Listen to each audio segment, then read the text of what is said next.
Dado é sinônimo de dinheiro também, de receita, de negócio. É sinônimo de sobrevivência de muitas empresas. Então isso aqui é chave para a nossa conversa. Por isso que eu até brinco que dado não é necessariamente petróleo, dado é água. Porque ele é inesgotável e você gera de uma forma muito orgânica no seu dia a dia. A gente precisa parar de falar sobre segurança e sobre tecnologia como especialistas. A gente precisa começar a falar sobre esses assuntos como alguém que quer que os outros entendam.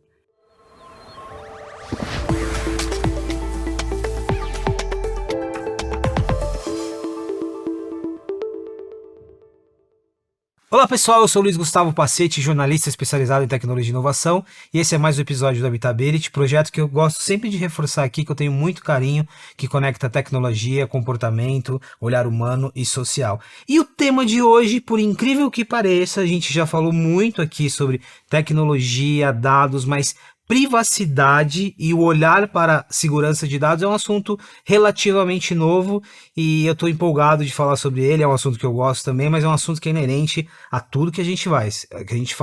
Vocês vão perceber que o nosso dia a dia está envolto em questões relacionadas à privacidade e segurança. E eu tenho uma duplinha aqui de especialistas que a gente já conversou um pouquinho nos bastidores. Bruno Bione, diretor fundador da Data Privacy Brasil e sócio fundador da Bione Consultoria. Certinho? Certinho. Bem-vindo, Bruno. Obrigado. Obrigado pelo convite, prazer estar aqui com você. E a Thaís Gasperini, que é profissional especializada em segurança da informação, formada pelo MIT. Bem-vinda. Obrigada pelo convite. Obrigado por estar aqui, obrigado por falar de tecnologia e obrigado por trazer o conhecimento de vocês para o nosso papo. Eu expliquei para vocês que a gente aqui tem um grupo muito diversificado na nossa audiência, né?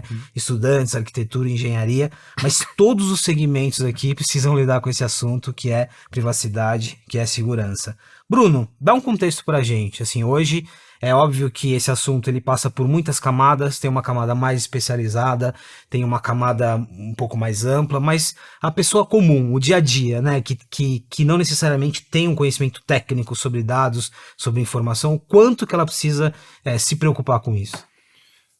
Tem que se preocupar do ponto de vista positivo e também, de certa maneira, negativo. Onde que eu estou querendo chegar com isso hoje, tudo que a gente faz está relacionado ao que a gente pode ter de controle ou descontrole dos nossos dados. Então é bastante presente. Quando você passa o bilhete único para pegar o busão ou o metrô, está trocando dados, está contando ali o que você faz, qual é o seu trajeto, etc.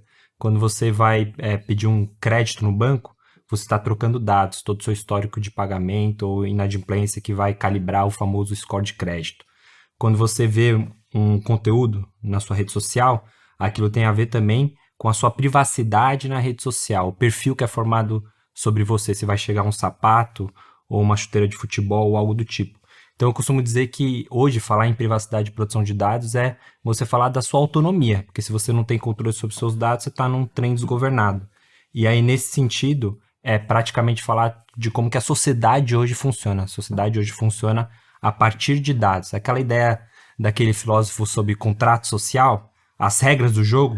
Então é mais ou menos isso. Falar de privacidade e proteção de dados pessoais tem essa importância para o cidadão e para a cidadã lá na ponta. Eu gosto muito desse ponto que você trouxe, a maneira como a sociedade funciona, porque é isso. Dado é sinônimo de dinheiro também, de receita, de negócio. É sinônimo de sobrevivência de muitas empresas. Então isso aqui é chave para a nossa conversa. E aí, Thaís, tem um ponto aqui, né? E aí eu vou começar um pouco na desconstrução. Também é um assunto que tem muito mito, né? Muito mito, muita desinformação. Qual que é a importância da gente ir desconstruindo, derrubando alguns desses mitos? Nós somos uma sociedade baseada em consumo, né? Então, todas as vezes que eu digo que ser um profissional de segurança é uma abertura para as pessoas me perguntarem coisas, e seja no dia a dia ou seja dentro de uma companhia. A gente tem tem que ter um cuidado maior, né, com tudo que é veiculado.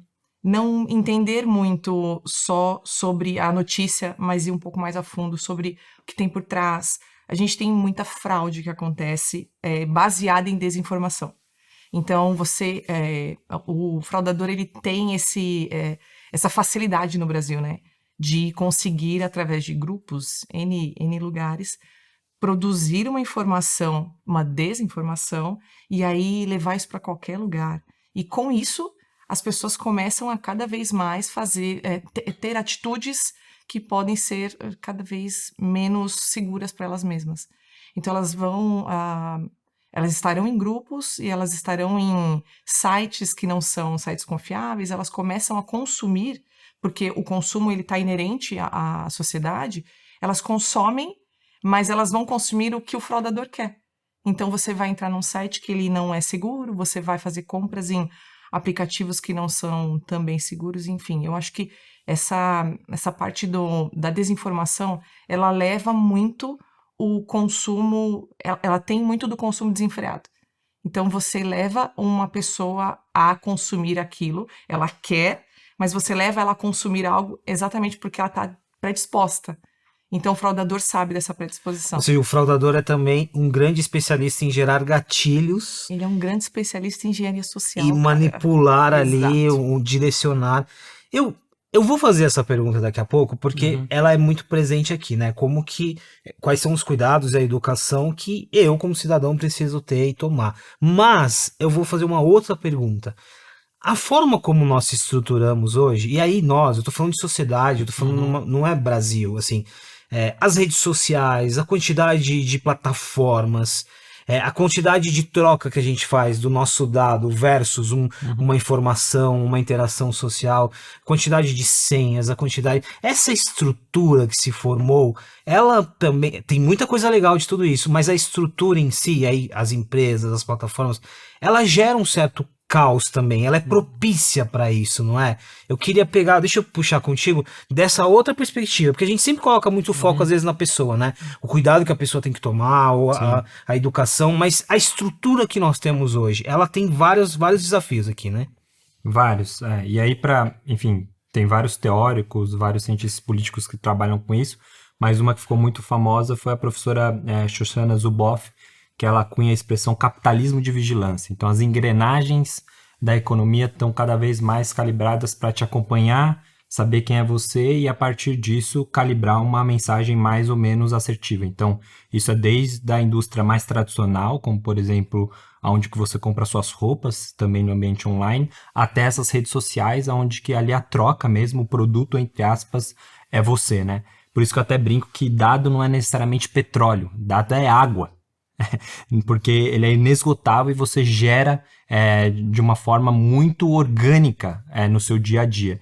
E aí, a partir disso, acho que você está corretíssimo na sua análise, que assim, não é só uma obrigação do titular de dados, do cidadão se proteger. As organizações que consomem e nos observam a partir dos nossos dados, elas também têm muitas obrigações nesse sentido.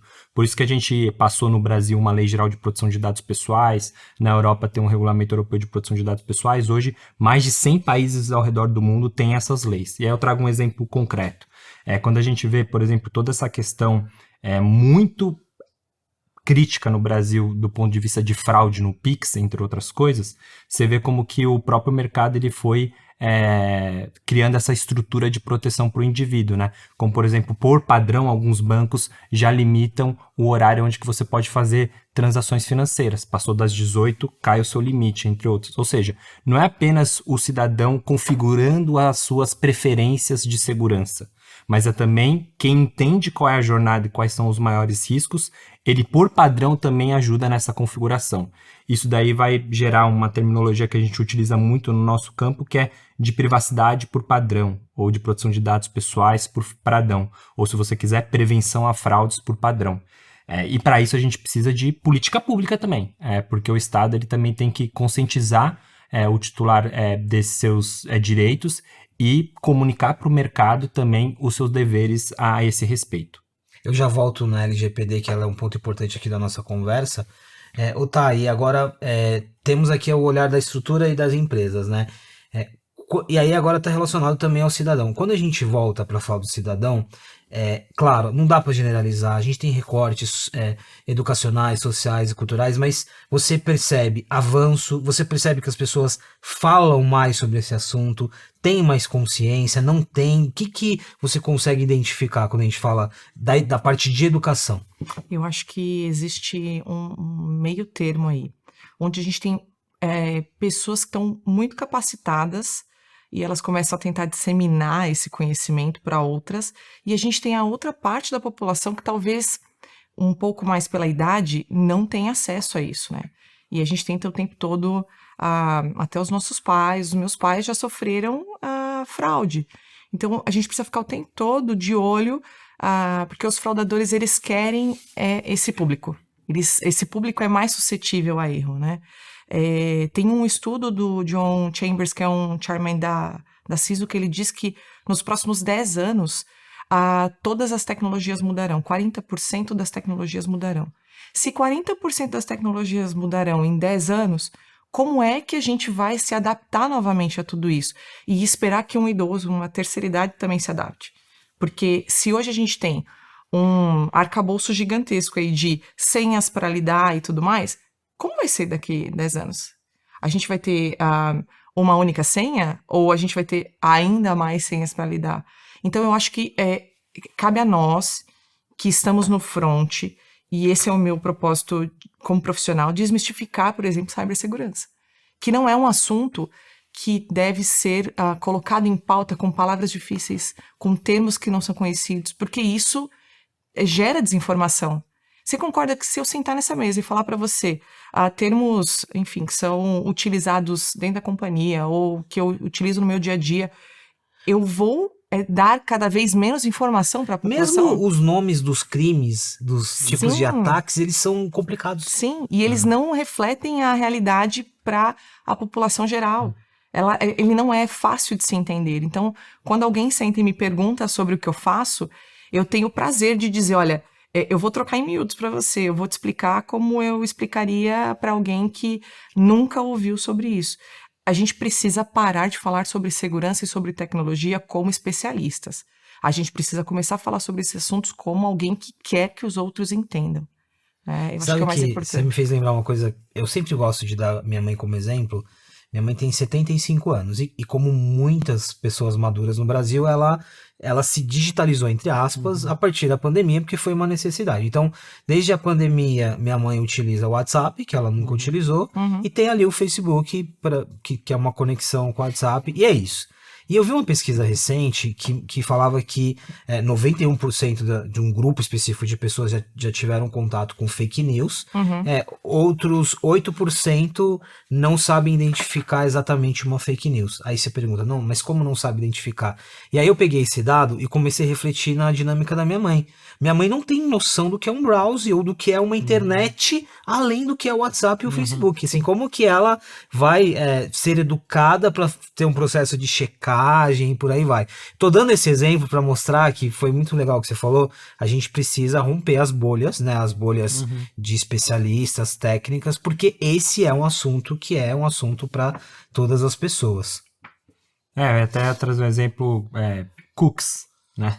Adoro. A gente adora o anglicismo e até teve uma decisão recente lá na Europa que o próprio juiz falou assim, olha, primeiro que você já está utilizando a palavra errada, porque o cidadão lá na ponta vai achar que é biscoito, não é biscoito. É justamente algo que fica arquivando a sua sessão, que é o que relembra a sua senha, o seu usuário, e é o que faz o perfil seu toda vez que você frequenta determinada rede social, etc. Então, essa barreira da linguagem realmente traz algo que não democratiza o acesso ao conhecimento sobre esse assunto. Um exemplo assim que eu acho que é bastante ilustrativo sobre isso que você mencionou, Pacete. Agora, Bruno, eu dei o exemplo aqui nos bastidores, eu falei que, por exemplo, grandes bancos já fizeram campanhas, bancos de varejo, Itaú, Bradesco, falando de dados, né? Campanhas em que o assunto era como que você trata os seus dados, ou como está a sua segurança. E aí, colocando todas as empresas aqui, o papel das empresas também de tratar desse tema. É isolado um banco falar sobre isso ou não? As empresas como um todo começam a falar mais sobre o assunto, não só como uma responsabilidade, mas também ajudando nesse papel de educação. Sim, porque cada vez mais isso começa a ser encarado como investimento, não custo. Então, quando você tem principalmente esses mercados que são super regulados, como o financeiro, ou uma empresa que é listada em bolsa de valores, toda vez que você tem um incidente de segurança, algo que mostra a desproteção, desgovernança de dados, o que acontece no outro dia? O mercado dela, o preço dela das ações cai. derruba. Então, cada vez mais o mercado está precificando isso, né? Ou seja, o investimento em governança de dados, em você ter um guarda-roupa arrumado de dados, é a sua reputação, é o seu marketing institucional. Por isso que publicidades como essa, do Itaú, do Bradesco e outras, vão nesse sentido. E cada vez mais tem surgido agora pesquisas empíricas que mostram esses últimos 10 anos, 5 anos de investimento em programas de governança de dados.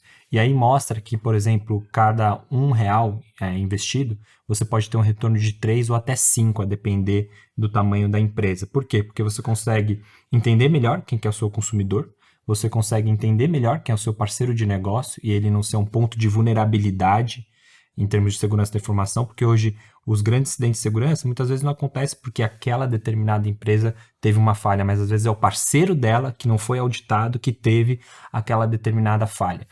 Então, no final do dia, o valor da empresa está cada vez mais precificado em termos da maturidade que ela tem em termos de governança de dados. E aí, como advogado, eu posso falar assim, cada vez mais os processos de aquisição, fusão de empresas, o componente de privacidade, proteção de dados e segurança da informação é um dos componentes centrais.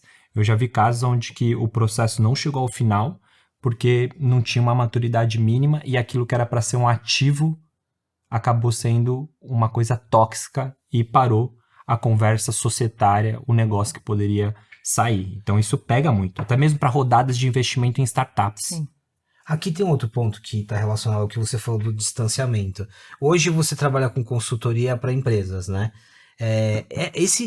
Quando a gente fala de cibersegurança, olhando de fora, ainda está muito... Ainda que tenha um processo de permear uma companhia, a cibersegurança acaba virando uma área, uma coisa muito específica.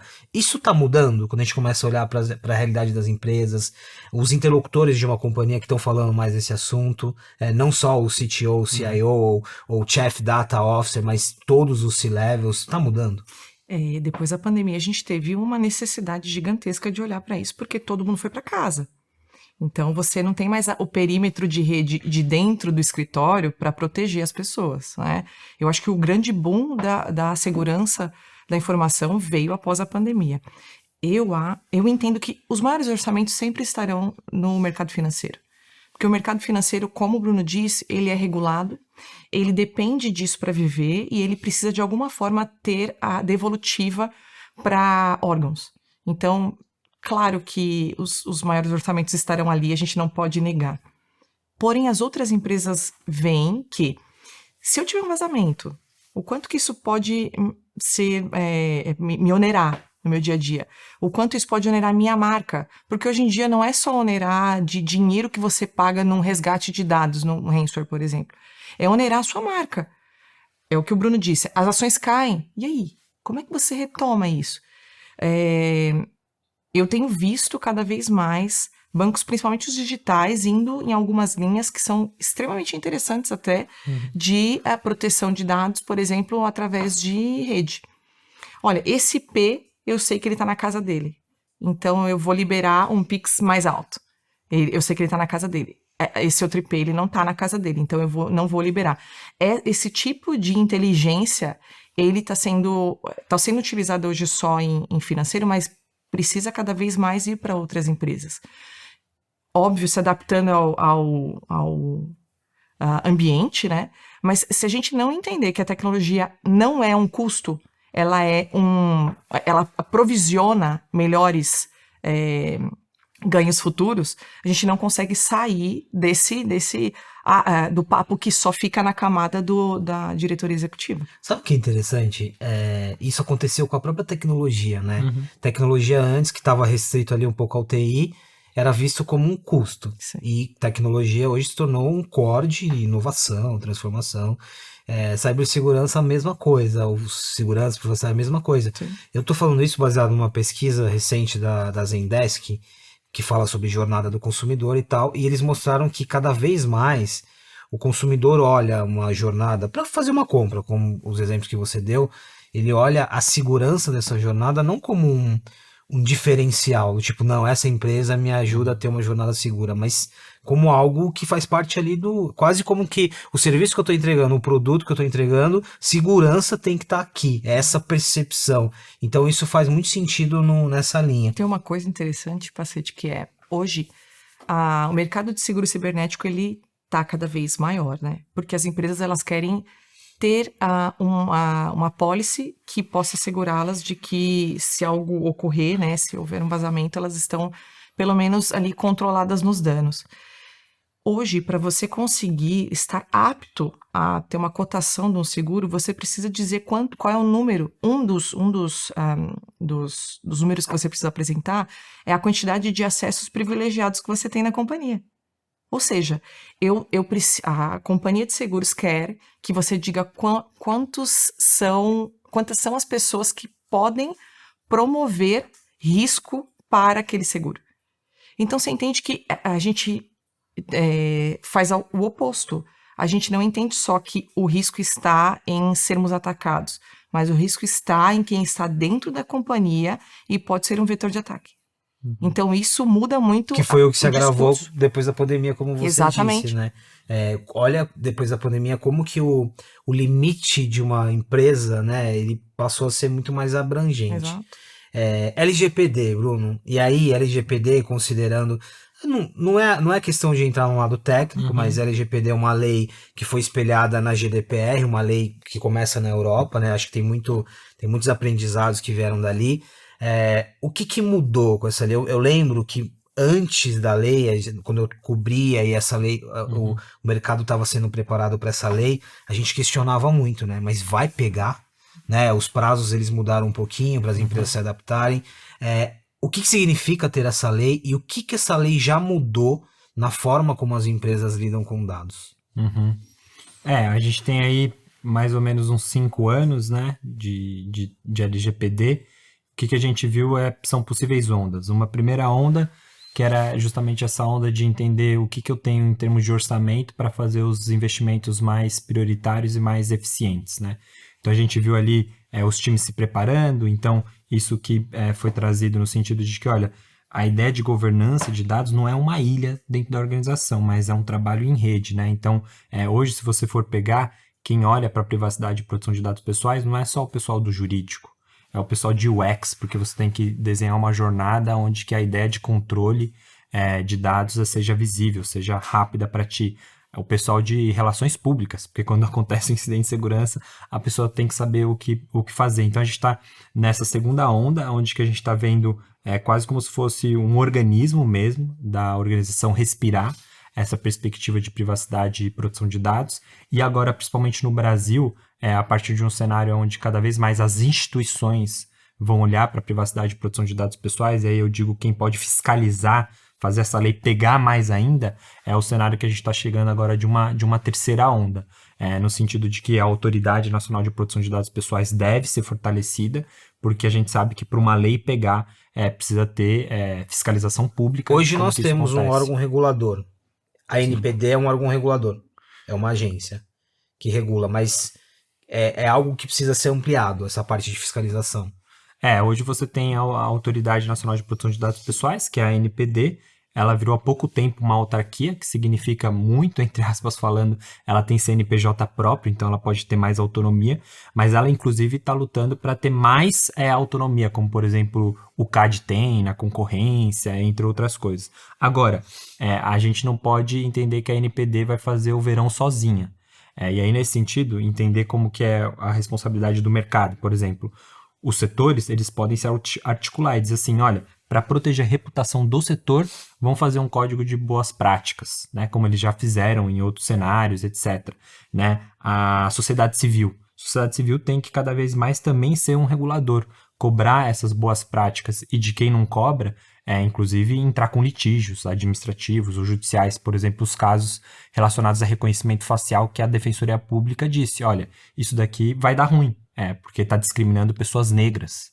Pessoas negras que estão sendo abordadas, não nós, brancos privilegiados, né? E também, que é essencial, o papel da imprensa. Porque quanto mais o jornalismo conseguir traduzir isso, tal como foi lá na década de 90 com o Código de Defesa do Consumidor, esses são os seus direitos. Você pode procurar o PROCON, você pode acessar tais casos. Aí a gente vai chegar numa possível quarta, quinta onda, que é uma onda de cultura, né? Ou seja, não é o texto gelado da lei, não são pessoas, uma elite trabalhando o tema, mas isso é pegando na sociedade. Que vai um pouco no esforço que você falou que é necessário. Aí agora uma pergunta um pouco mais provocativa, e aí para você, mas fica à vontade também. Ok, estamos falando de uma lei, a lei não é um elemento simples, né? E depois que a LGPD entrou em vigor, veio uma pandemia, veio o contexto que você falou, uma série de, eu não diria de novas tecnologias, mas de aplicações de tecnologias que vão desde reconhecimento facial aprimorado, a inteligência artificial, que daqui a pouco a gente vai falar mais. Mas e aí, né? Uma lei, e o que você descreveu aqui, ela não dá conta por si só desse acompanhamento. Eu acho que vocês vivem muito esse dilema também da regulação versus a velocidade com que tudo se transforma, né? Uma lei, ela não consegue sozinha, é o que o Bruno disse, uma lei não consegue sozinha, o texto da lei, ele é um guia. Ele não é o dia a dia de uma empresa. Ele serve para que a gente possa, enfim, saber para onde ir e para onde, principalmente, não ir, mas ele não consegue ser mais do que isso para a gente. E no dia a dia de uma empresa, o aculturamento pode parecer muito piegas, mas ele é muito importante.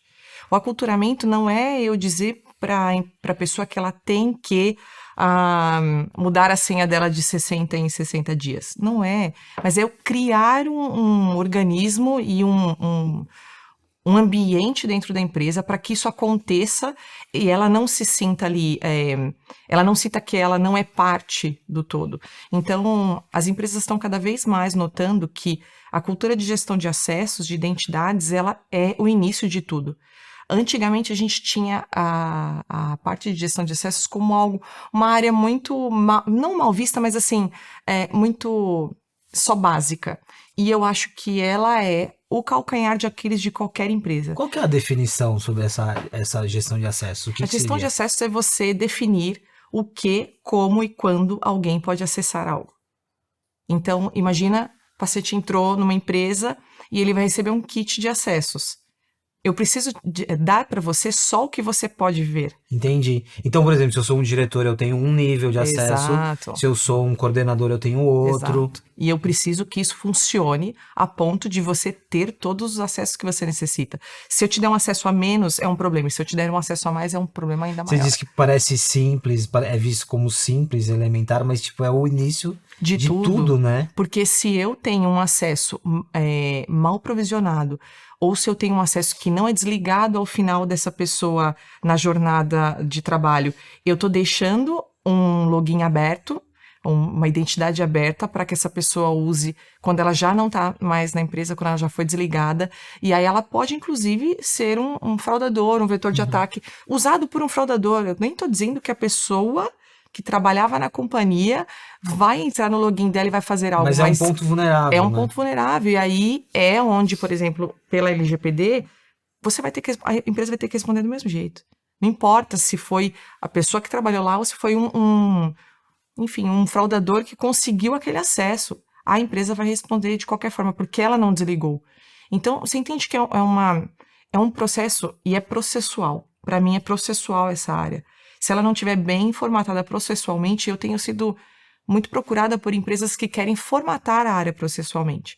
Porque muitas têm ferramentas, muitas têm pessoal e não fazem a menor ideia do que fazer com gestão de acessos.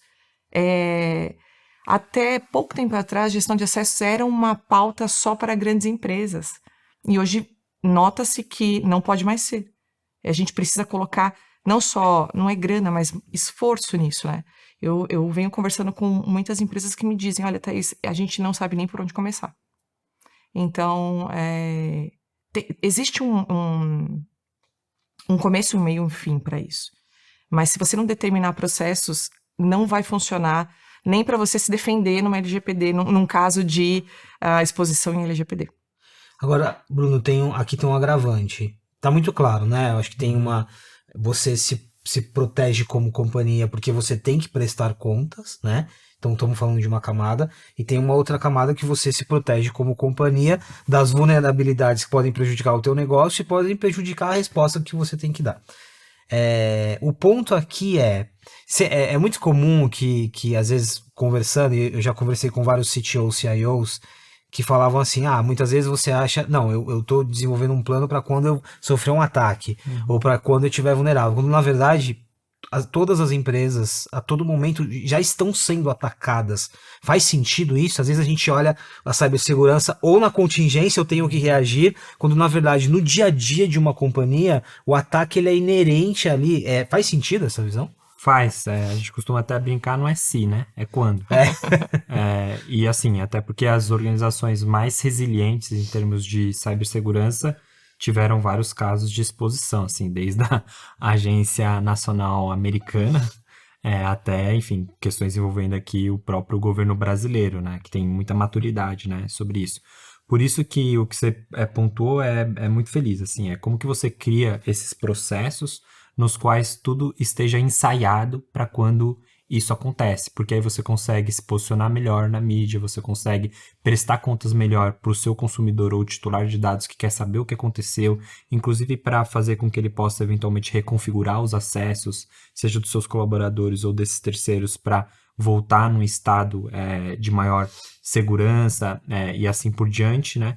Então, essa perspectiva de processos, ela é essencial para você pensar essa maturidade em termos de cibersegurança. E eu acrescentaria uma última coisa. A gente também está olhando para essa contínua digitalização da nossa vida, e aí a gente tem que também entender quais são os contextos, principalmente no Brasil, em que isso está se dando, né? Você não pode perder de perspectiva que muitas vezes essa digitalização reforça assimetrias, reforça a exclusão e não necessariamente inclusão. Teve um caso bastante elucidativo que aconteceu no Brasil, onde que a própria associação de contadores disse o seguinte: não, governo, não torne obrigatório você fazer a declaração do imposto de renda pelo GovBR, porque apesar de uma boa parcela da população estar no GovBR, uma grande parte também não está e nem sabe o que é. Porque se você condiciona o acesso à política pública ou diversos serviços por meio do digital, você também pode excluir. Isso vai no ponto que você estava mencionando também. Nem todo mundo tem o mesmo tipo de acesso à internet que nós temos. Grande parte da população baixa, de poder menor aquisitivo, a internet para essas pessoas respectivamente o WhatsApp. Ou aquele determinado aplicativo que não consome o seu 3G, 4G ou 5G. Então, muitas vezes a pessoa nem tem como checar se aquela informação realmente é fake, porque ela não tem como ir para um outro link que não aquela trilha de informações que foi compartilhada pelo WhatsApp. Por isso que o fenômeno de desinformação, por exemplo, no Brasil, está associada com uma das batalhas que perdemos enquanto sociedade lá atrás, que era a batalha da neutralidade de rede, para que não pudesse haver esse tipo de discriminação, esses muros fechados na internet, onde que determinadas aplicações, essas que têm acordos com as operadoras de telecomunicações, pudessem privilegiar o acesso dela em detrimento das outras. Então tem uma perspectiva assim muito de qual que é o elitismo que a gente está criando quando a gente está pensando nessa digitalização. E esse é um dos pontos que, por exemplo, são centrais no trabalho que a Data Privacy Brasil e eu estamos fazendo junto ao G20 hoje. O G20 tem vários grupos de engajamento, a gente está coliderando a força-tarefa de transformação digital inclusiva no grupo de engajamento dos think tanks, e um termo que a gente utiliza para colocar essa diretriz de política pública, a gente chama de justiça de dados. A gente tem que entender como que a produção e a utilização desses dados não pode reforçar a assimetria de quem já está excluído ou que não tem acesso a determinadas condições socioeconômicas ou benefícios. Explico.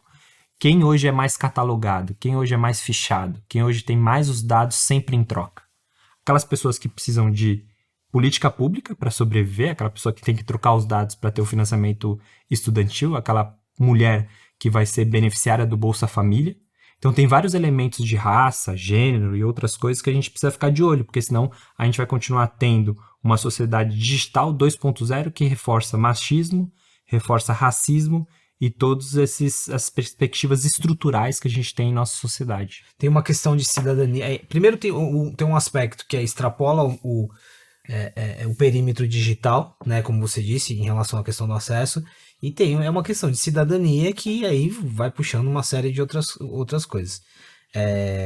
Para fechar, daqui a pouco eu quero falar sobre futuro, como se o presente já não tivesse desafiador, mas para fechar, eu quero fechar muito com a premissa que você trouxe de educação, de conscientização, mas de transformar o assunto cibersegurança em algo do nosso dia a dia.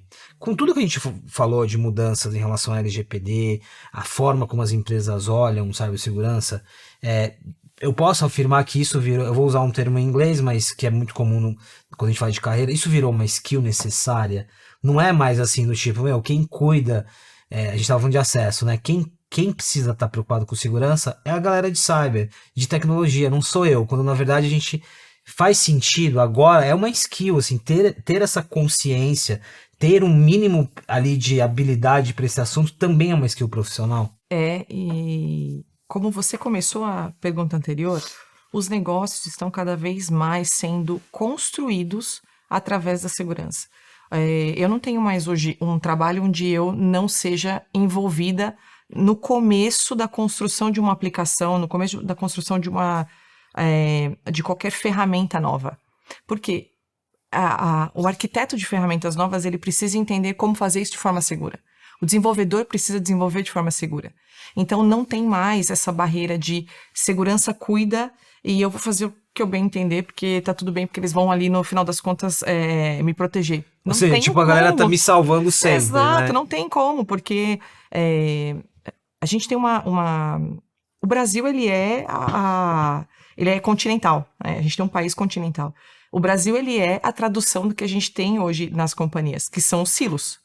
Eu tenho pessoas que estão muito bem informadas, o Bruno acabou de traduzir o que é uma companhia.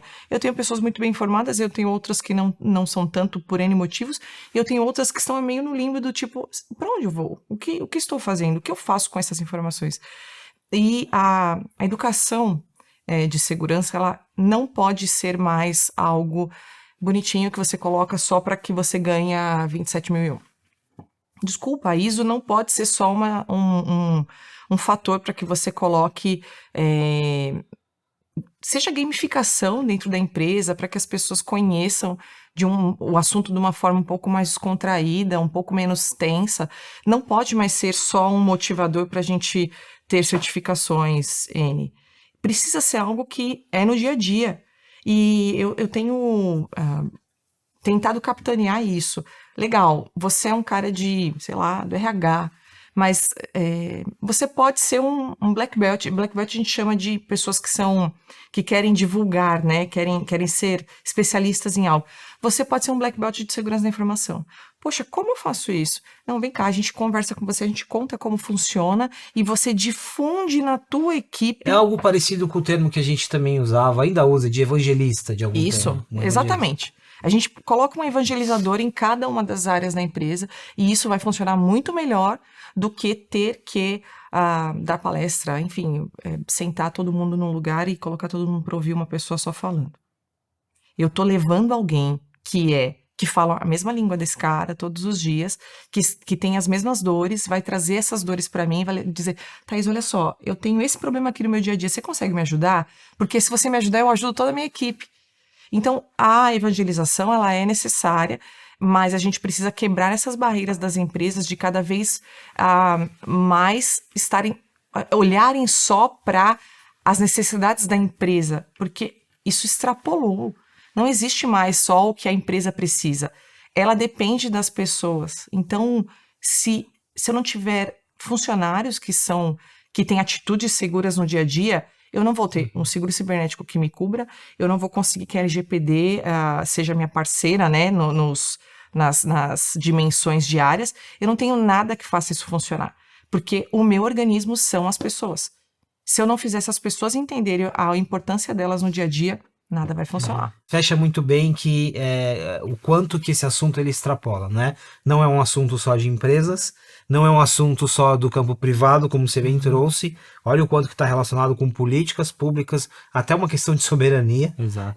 Então é um assunto que ele é sim do dia a dia, e mais importante aqui, ele não pode, que está conectado ao que você falou, de estourar a bolha, e o exemplo que você bem deu das classes vulneráveis. Ele é um assunto que passa por um recorte social, econômico e por aí vai. Então, perfeito até aqui. Claro que esse tema ele é inesgotável, né? A gente ficaria falando muito tempo. Mas eu quero fechar, e aí para fechar eu quero fazer um exercício que a gente sempre faz aqui na Habitability, que é trazer um pouco pro individual, né? O quanto que essa conversa tem impacto na nossa casa ou no nosso dia a dia.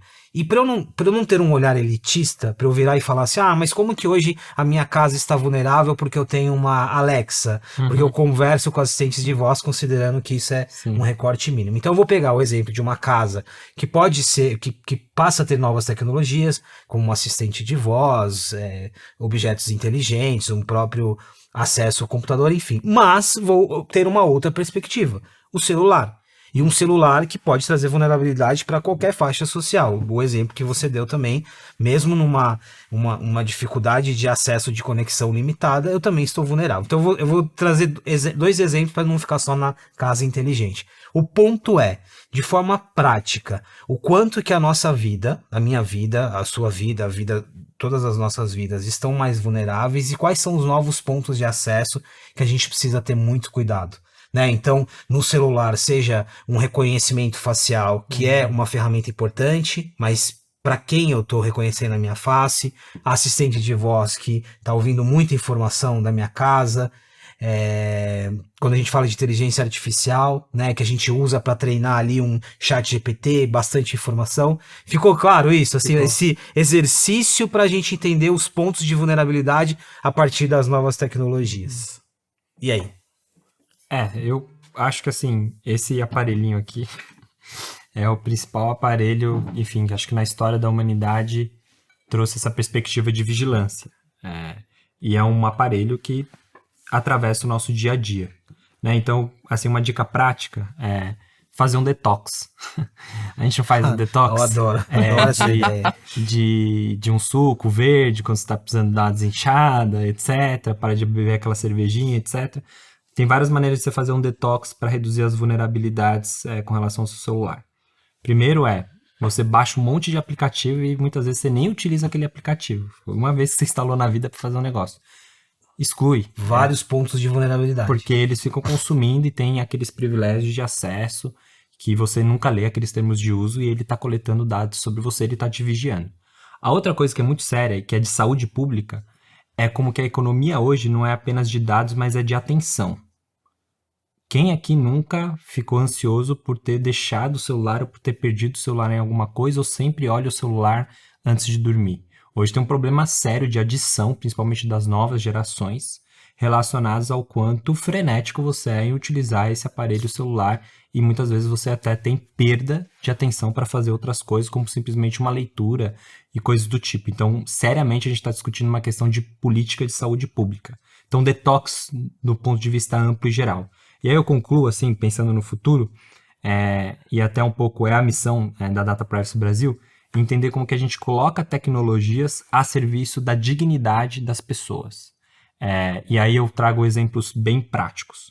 Hoje a gente tem uma discussão seríssima sobre tecnologia no campo da segurança pública.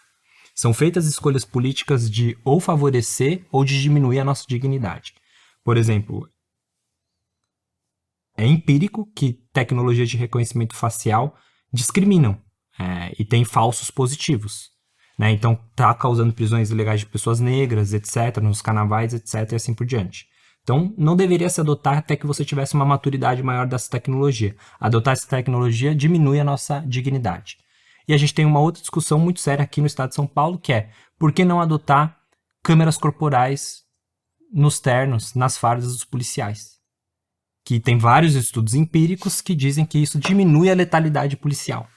E, consequentemente, estaria a serviço da dignidade do próprio policial, né, da reputação da polícia, né, que é mais assertiva, menos letal, e também, consequentemente, da população. E aí eu concluo. Acho que se a gente conseguir calibrar essas coisas, talvez a gente não tenha nem tecnofobia e nem tecnosolucionismo, no sentido que vai ser uma varinha mágica, coloca a tecnologia, ela resolve os problemas da sociedade. Esse seria o futuro que eu gostaria de ver. Você deu uma ideia aqui para um novo episódio que é para falar sobre cidades vigilantes. É um tema muito interessante. E aí, vigilantes sobre vários aspectos.